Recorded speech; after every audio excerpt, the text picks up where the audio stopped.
Tonight, faith and freedom. Thank God Almighty for the Dobbs decision.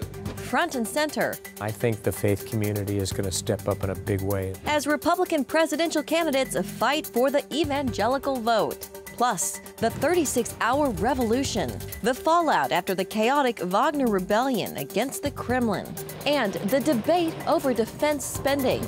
That's the role of Congress, is to fund that military, so I will fight for that every single day. All this and more tonight on Faith Nation.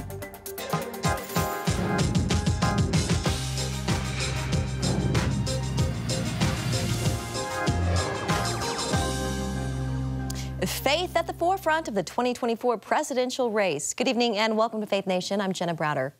Banning abortion, battling the so-called woke agenda, and besting the former president. These were all things highlighted by Republican presidential hopefuls this weekend at the Faith and Freedom Coalition's annual conference in Washington, D.C. Some, though, did face backlash for opposing Donald Trump. And as Abigail Robertson reports, many evangelicals at the conference are still very enthusiastic about the former president. This year's conference is a must-stop for 2024 GOP presidential primary hopefuls, as each hopes to win the coveted support of evangelical voters. And thank God Almighty for the Dobbs decision.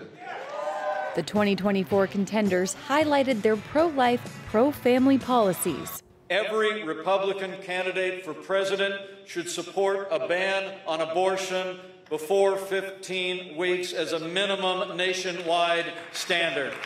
And touched on two hot-button issues, education and gender identity. The left is lighting the fire of a cultural revolution all across this land. We are told that we must accept that men can get pregnant. While most candidates spoke Friday, former President Donald Trump had the primetime Saturday slot. Were your other candidates treated this way? I don't think so. Actually, I saw one who was booed off the stage. Many attendees told CBN News Trump is their top choice. I'm still a forever Trumper, and I love everything that he's done for the country. Kind of leaning towards him still, but we'll see what the future decides. Former New Jersey Governor Chris Christie was the only candidate to criticize Trump by name, calling him a failed leader, unwilling to take responsibility for his mistakes. You can boo all you want, but here's the thing. Our faith teaches us that people have to take responsibility for what they do. People have to stand up and take accountability for what they do.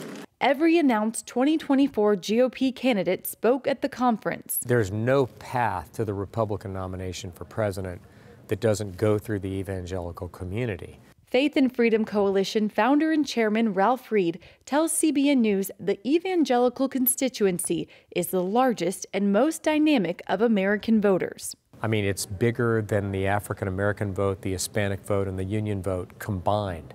And that's why all these candidates are here. While Reed doesn't plan to endorse in the primary, he's seeing strong support for Trump from conservative evangelicals. Regardless of the outcome, he believes they will enthusiastically rally behind the eventual nominee. I think the faith community is going to step up in a big way in 2024 and turn out like never before. While candidates will address many of the same crowds over the coming weeks, they won't face each other until the first debate August 23rd. The big question is how many will make it to that stage. Reporting from Washington, Abigail Robertson, CBN News. All right, thank you, Abigail. And here now to continue the conversation, Nathan Gonzalez, editor and publisher of Inside Elections, and a Faith Nation contributor. Nathan, welcome. So to Abby's point there, how many of these candidates do you think will actually make it to that August debate stage? Well, the first question is two questions. How many will qualify and how many will actually attend? In order to qualify, there's a polling threshold. You have to be at 1% in at least 3 national polls heading up into August, or 2 national polls and a state poll, and an early state poll, 40,000 individual donors. I think that people that will qualify, President Trump, Governor DeSantis, Senator Tim Scott, Governor Nikki Haley, even Vivek Ramaswamy, I think they are they're likely to qualify, but will they actually attend?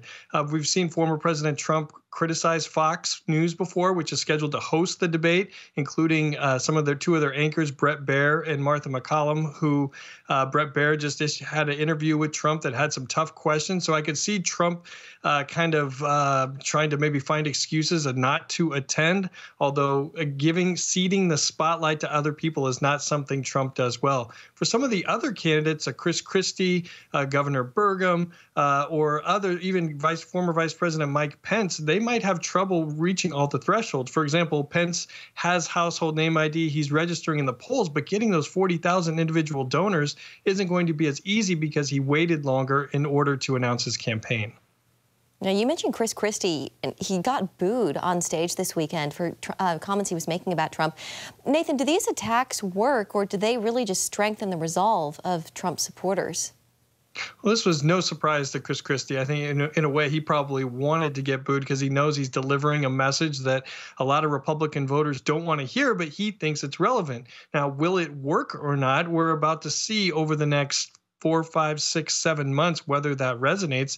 It's clear from this crowd that was in attendance at the conference that it was not particularly popular, but that is just, it is one important convention in terms of gathering in terms of the primary, but those aren't all Republican voters. And Chris Christie's going to deliver that same message over and over, and hopefully it resonates. Yeah, we also saw Mike Pence release a statement criticizing Trump for blaming abortion as the reason Republicans did poorly in the 2022 midterms. Nathan, your thoughts on that? Well, it's interesting because, first of all, we haven't seen Pence directly criticize his former boss very often, so that it's notable for that reason. But also criticizing Trump for criticizing some of the state-level legislation that has gone even further than the Dobbs decision in restricting access to abortion. It's possible that that there are some voters there that agree with Pence, but because President Trump appointed the Supreme Court justices that helped overturn Roe v. Wade, or that did overturn Roe v. Wade, it's going to be tough to sort of get to Trump's right on the issue of abortion. And Pence also said that he doesn't think that the abortion issue should be blamed for the 2022 underperformance that Republicans had, not capturing the U.S. Senate. I actually think that Pence, it's not great political analysis, because I think that was a key issue, a key turnoff for independent voters, because even if the decision, Roe v. Wade being overturned, is a popular policy among Republicans and Trump supporters and conservatives, it's not popular politically. All right, Nathan Gonzalez, we have to leave it there. Thank you so much. Have a great night. Well, turning overseas, it was a protest, not a power grab. That coming today from the head of the Wagner mercenary group, whose march on Moscow and show of military force in other Russian cities caused multiple days of chaos for the Kremlin and potential political embarrassment for President Vladimir Putin. Russia's government is signaling calm after the armed revolt began breaking out Friday. New video released today shows the defense minister meeting with Kremlin troops in Ukraine. It comes just days after the Russian-backed mercenary group seized control of 2 Russian military hubs before turning its sights on Moscow. The rebellion was stifled just a day later when Wagner chief Evgeny Prigozhin agreed to move to Belarus in exchange for amnesty for his role in the upheaval. Today, President Biden disputed any U.S. involvement and emphasized U.S. support for Ukraine. No matter what happened in Russia, we say it again, no matter what happened in Russia, we, the United States, will continue to support Ukraine's defense and its sovereignty and its territorial integrity. We're going to keep assessing the fallout of this weekend's events and the implications for Russia and Ukraine. But it's still too early to reach a definitive conclusion about where this is going. Meanwhile, Ukraine is continuing to push forward with its counteroffensive against the Russian invasion. Ukrainian forces saying today they retook an occupied village in the Donetsk region. And for more on this, let's bring in Brad Bowman, Senior Director of the Center on Military and Political Power at the Foundation for Defense of Democracies. Brad, great to have you with us this evening. So we know Vladimir Putin gave an address. He reiterated justice for those involved here. His goal in this address really to look powerful and to signal that he's still in control. Tonight, though, I think the big question is, what's next in all of this? It's a great question. And honestly, anyone making confident predictions in response to that question, I would question. I mean, the bottom line is this is the most significant challenge to Putin's power, arguably in 2 decades. It leaves him looking weak and not in control. And that's not a good look for an autocrat who wants to stay in power or stay alive or stay out of prison. So he delivered this speech, as you just said. I think you nailed it exactly right. He's trying to demonstrate that, hey, I'm in charge, I'm powerful, don't mess with me. But, you know, here we have Yevgeny Prigozhin, the head of the Wagner private military company, having an armor assault moving toward within 130 miles or so of the Moscow capital. You know, that who would have thought that they could do that basically unchallenged and then live to tell the tale. So, you know, if we see resignations on the part of the senior military leaders, the defense minister, that would be viewed as a concession to Prigozhin and perhaps a green light to others who might want to challenge Putin. So it's going to be very interesting to see how he manages this. He understands that Wagner has been one of the more effective military outfits in Ukraine, but he also had an unprecedented challenge to his authority. So how he manages this balancing act is going to be very interesting. Yeah. Tell us about the Wagner Group and Prigozhin, now exiled to Belarus. Yeah, no, he's quite a character. He's a former convict. He had a tough upbringing. He's led this Wagner group for a long time, doing frankly horrible things in Syria, through much of Africa. It was a tool of foreign policy, kind of thin disguise. They could kind of deny any association. In 2018, there was an incident where they were approaching U.S. forces in Syria. We evidently called Moscow and said, "Are these Russians?" They said no, and we took them out. And so long-standing resentment that the Russian military wasn't there for him in that moment. And we've seen this huge kind of battle of words between Prigozhin, the head of the Wagner Group, and the Russian military, where he was kind of the fighting man's general, if you will, even though he's not a general, on the front lines, making fun of the lazy, cowardly leaders back in the rear. And so there might be some fear on Putin's part about the level of popular support he enjoys and how much empathy there might be in the Russian military. But as Prigozhin marched toward Moscow, a lot of that didn't materialize, and that might be why he did the deal and may be in Belarus now. Yeah, he also said that he regretted the attack for the loss of Russian life, and also said that they weren't happy with how the war in Ukraine was going. What does this all spell for Vladimir Putin? You know, one of the most interesting things that Prigozhin said that has not been picked up in the United States as much as I think it should is he basically spoke the truth out loud about this whole war in Ukraine that started last year. He basically said it's been a big sham, that there was no threat from Ukraine. There was no, quote, need to denazify Ukraine. Anyone who's willing to look at facts knows that to be true. But here we have the head of the Wagner Group saying that, which is a direct challenge to Putin's whole premise for this unprovoked war. So, you know, can he let this stand? It's hard to see how he can let this stand, but at a minimum, maybe we'll have some Americans stop echoing some of the Putin's talking points when Prigozhin is saying it was all a big sham, something we've known all along. Very interesting. All right, Brad Bowman with FDD. We'll leave it there. Thank you so much for your insights this evening. Will service members soon be the biggest pay raise in over 20 years? When we come back, how lawmakers are battling it out over funding for the Defense Department.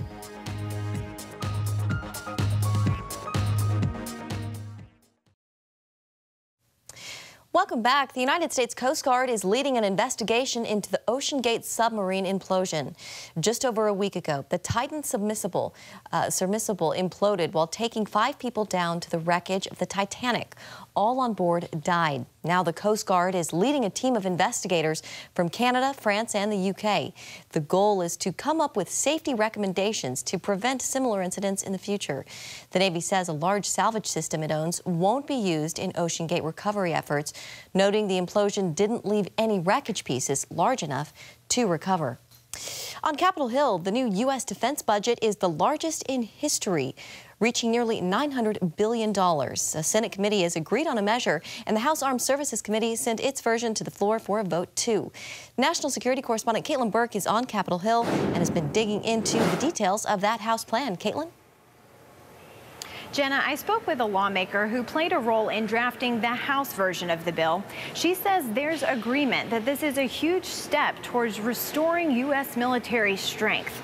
It provides the Pentagon with money to counter not only global threats, but also to address key quality of life issues facing service members.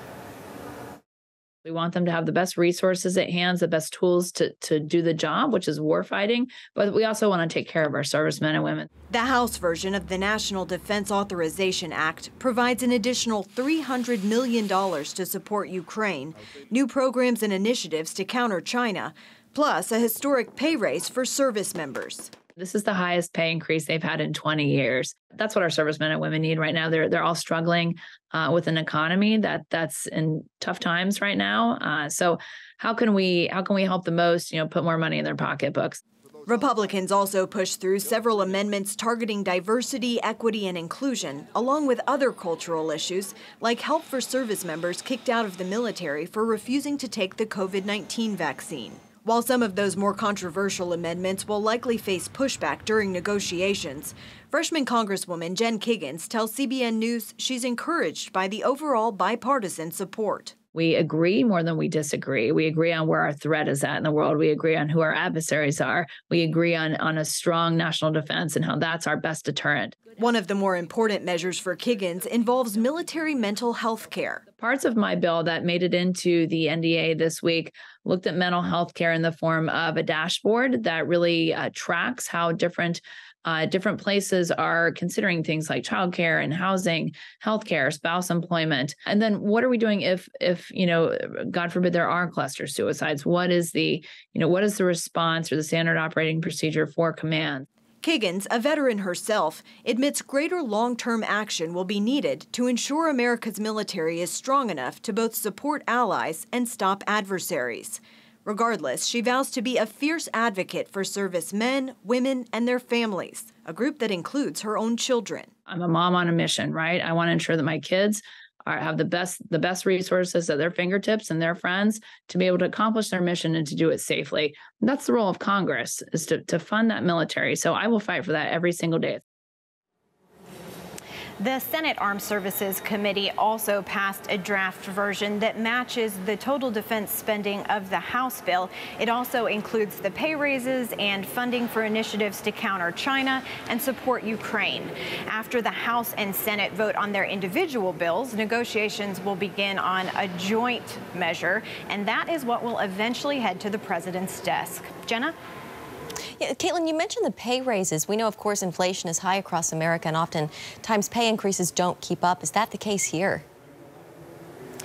So the pay raises are coming in just under the rate of inflation. So that's actually pretty good and will make a big difference. When it comes to the defense bill as a whole, it's the largest bill in history, the largest budget in history, but it's only a 3% increase, and inflation is at 6%.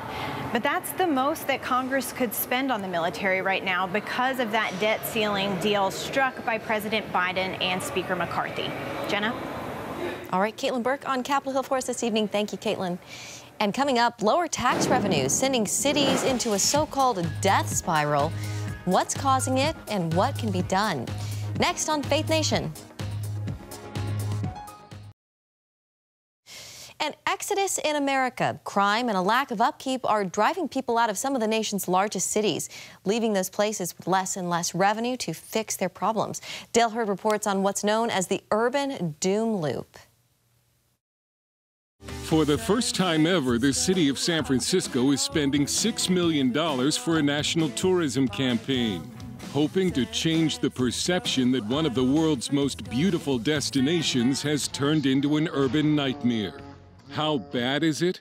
So-called poop maps and poop apps have been created over the years to help residents avoid the excrement on sidewalks and streets, and there's a lot of it. Unfortunately, San Francisco is one of only many U.S. cities flirting with what economists call the urban doom loop. As businesses and the wealthy flee urban areas, the loss of tax money means a lower quality of life, causing a death spiral as more people and businesses leave. It's also known as Detroitification, Once America's fourth largest city with almost 2 million people in the 1950s, crime and lawlessness caused residents and businesses in the Motor City to flee. And today, the word Detroit is synonymous with urban decay and crime. James Homan is with Michigan's Mackinac Center for Public Policy. Detroit's story is one where through a lot of self-inflicted harms, I mean, Detroit had a lot of problems. It drove a lot of people away. There was financial struggle after financial struggle. They couldn't make the numbers meet. And the answer was always to raise some more revenue from somewhere. So Detroit now has the highest property tax rates in the country. While still having one of the highest murder rates and worst municipal services of any major city in the country. The specter of Detroit's decline now haunts a number of major cities. The images look the same, from Baltimore to Philadelphia to Portland to Los Angeles. Jordan McGillis is with the Manhattan Institute. So what we see in places like San Francisco and Chicago and Philadelphia, businesses flee. Those revenues from property taxes and taxes on businesses are no longer flowing into the city coffers.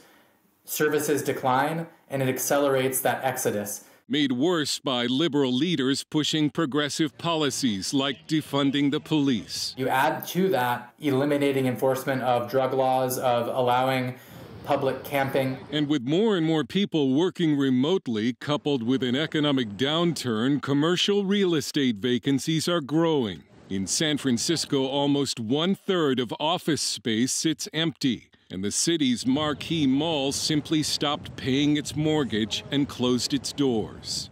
Homan says the lesson city leaders should be learning is that people want safe, clean places to live, and not cities beholden to the latest progressive policies. Our democratic city governments really need to respond to residents' needs, and not on behalf of some strange ideology that only a portion of their population holds. The question now is whether cities like San Francisco can escape the urban doom loop. Dale Hurd, CBN News. Finally tonight, fishermen are known for mastering the fishing pole, but one Massachusetts tradition has them trying their luck at a much more messy one. Dozens of contestants recently participated in what's known as the Greasy Pole Contest. The fishermen must run or slide across a slippery telephone pole in an effort to capture a flag. The annual New England event celebrates Gloucester's commercial fishing business as well as faith. It always happens during the town's St. Peter Fiesta. Peter is the patron saint of fishermen. And we'll leave it there. Thank you for joining us this Monday. Have a great evening.